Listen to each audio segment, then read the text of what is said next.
DUI of the Tiger, the front page headline in today's New York Post.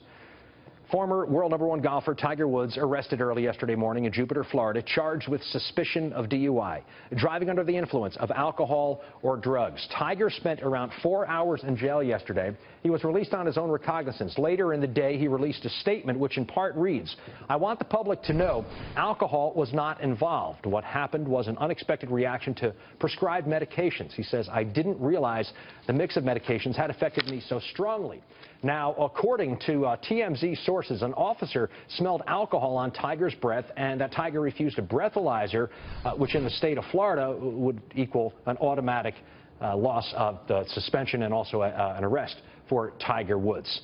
Now, his people called the police, according to TMZ, yesterday morning several times, wanting to know if there was a body cam used. Later today, we will get the police dash cam.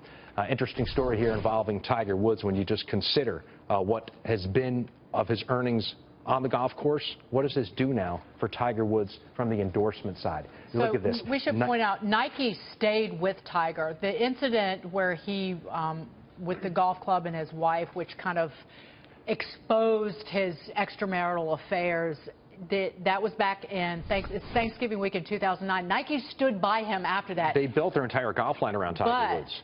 But they ended up, there was a report in Fortune that some years later that for 2 years they cut his deal, slashed his deal. So they stood by him and were still paying him, but they weren't paying as much for the endorsement. But now he's not winning. He hasn't won a major since 2008 He's not at Torrey earning Pines. money on the golf course. And how much money is he going to lose now off the golf course? Because we just saw that list. Nike Golf, TaylorMade Golf, there's Bridgestone, Rolex, Kawa, Upper Deck, Hero Motor Corporation. Forbes in 2016 estimated that Tiger earned about $45.5 million.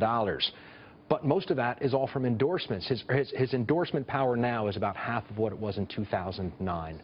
And I would say one thing that hurts him is not just the DUI arrest, but how he looks. That mugshot does not look good. Now, when it first came out, you know, you looked, and we're not experts, but he kind of had that almost very dopey look in the eye. So was he on pain medication? But if the TMZ source is correct, if that's true that he smelled like alcohol, why would you refuse breathalyzer and then make a statement that says alcohol was not involved? Well, you refuse a breathalyzer because it gives you more to work with when you go to court if you're a legal team. That's going to be the last of Tiger Woods' problems, I think. Take a look at that not being able to photo. play golf is his biggest problem, but I